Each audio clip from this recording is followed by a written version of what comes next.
Hi, it's Linda with CreativePLR.com, and today we're in Canva and we are going to make a Pinterest video pen.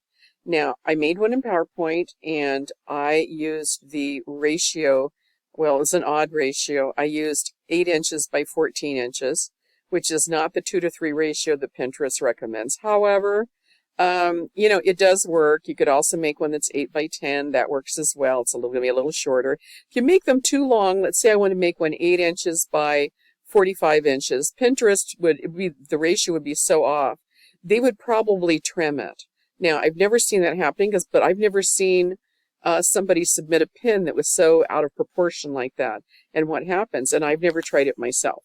So I'm going to stick with what I usually do my static pins as is 1000 pixels by 1500 pixels. I used inches in PowerPoint just because it's easier. They default to inches. Here Canva defaults to pixels, and it's not going to make a difference. And if you are converting it in your head and you go like, well, 1000 pixels, that's nowhere near the 8 inches that you made the width of the PowerPoint one, it's not going to matter because we're going to convert this to video, and even when I make the pens and they're static pens and I make an image, it still is in that ratio or that proportion roughly, and it's going to fill a spot and work just great in Pinterest. So it doesn't matter if you work in inches or pixels, as long as the proportion are pretty much the same, and it's going to work. Now, you can do pens in landscape version, and I do know people that do those. I don't. Most of my products are, a portrait size paper. My teaching products are portrait size paper, most of them. And even when they're not, even when they're like task cards that are square, I just put the individual task cards and spread them out. I don't show a page worth. And so this works for me. If you want to do a landscape, by all means, experiment and see what works for you. So I've got 1000 pixels wide by 1500 pixels long, and I'm going to create a new design. And then whatever you're going to use on your pen, and we know we're going to do at least 8 pages or 8 slides here. And I'm going to add a 9th one because I'm going to show you something else that you can put on that extra slide. And so the first thing you have to do is you'd have to upload all the images that you're going to use. And you see I've already done that. I've got my static pin that I used that I'm going to repurpose and use for the, if you want to call it the thumbnail or the cover, you can do that. That's what I'm going to do. And I'm going to now for the PowerPoint pen, I used the cover. And I think what I'm going to do is I'm going to make this a little smaller. And I don't like that bright white on the background. So what I'm going to do is I'm going to try to find a color in here. That looks good. I'm also going to find another color because I'm going to alternate the colors a little bit. Here you go. That's the color I wanted. Although I think for this one, I'm going to go ahead and put it there and use it. And then I'm going to go back to this one. I'm going to use that blue color. Yeah, because that makes it show up a little bit more. So I'm going to use that cover, and I'm also going to use that inside graphic. So, and I'll make this one a little bit bigger, and this one I'm going to put in front and make that one a little bit bigger, but I don't want to cover it, and I don't want to cover this one. And then I'm going to put some text on there, and I'm not going to be picky about the text I use because this is for a video. I don't have to worry about commercial rights. I can use fonts that I use all the time that aren't necessarily, they're fonts for my use and not things that I can sell in a product. Okay, beautiful graphics. Okay, and yes, I know it doesn't show up. So what I'm going to do is I'm going to go in and take an element, and I'm going to center that across the middle. Then I'm going to position it back. Oh, I didn't want to go quite that far. There we go, beautiful graphics. And then we can pull this up a little bit, and we can pull this down a little bit. Doesn't matter if it hangs off, it's going to be fine.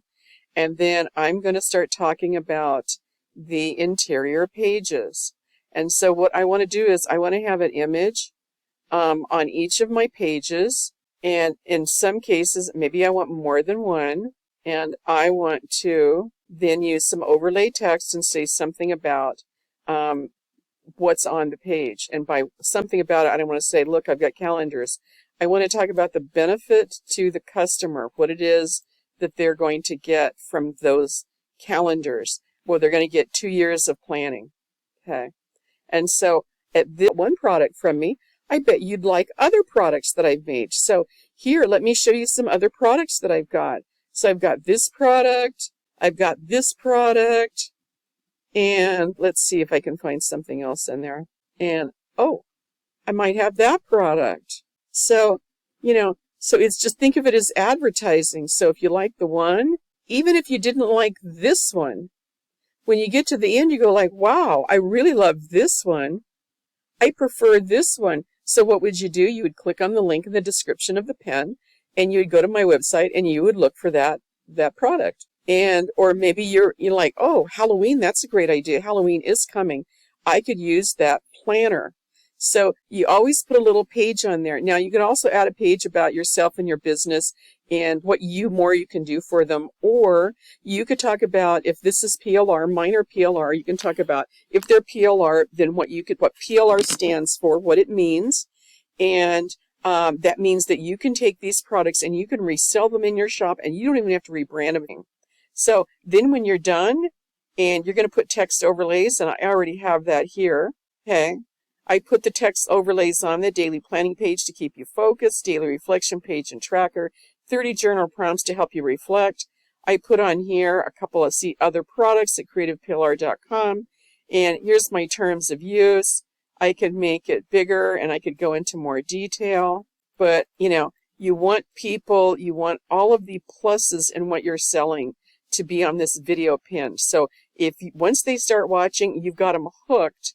And then these last two slides are just a little bit of extra salesmanship, okay? And then I would put probably 2 or 3 more products on there.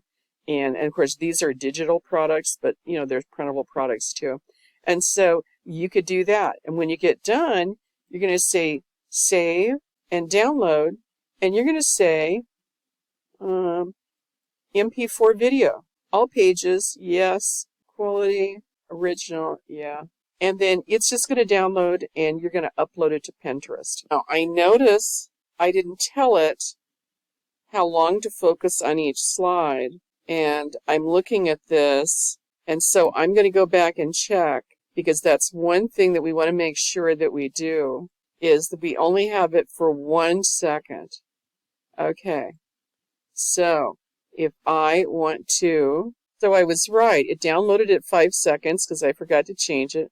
So I'm going to go over here. I'm going to change it to 1 second. And then I'm going to click on this and say apply to all slides. And then I'm going to download it again. MP4 video. So let's do it again. And obviously my video frame is cutting off the top and the very lower bottom. And so that would be a great Pinterest pin. Now, would I use that, or we use the PowerPoint one? I would go and pretty up the last 2 slides a little bit, add some more products. As long as you're advertising, you might as well take all of the space and advertise everything. I hope this was helpful, and you'll start creating some video Pinterest pins to get the public engaged with your products.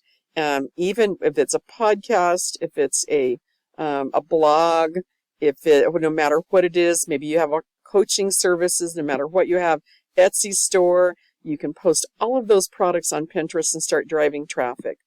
Until next time, keep creating.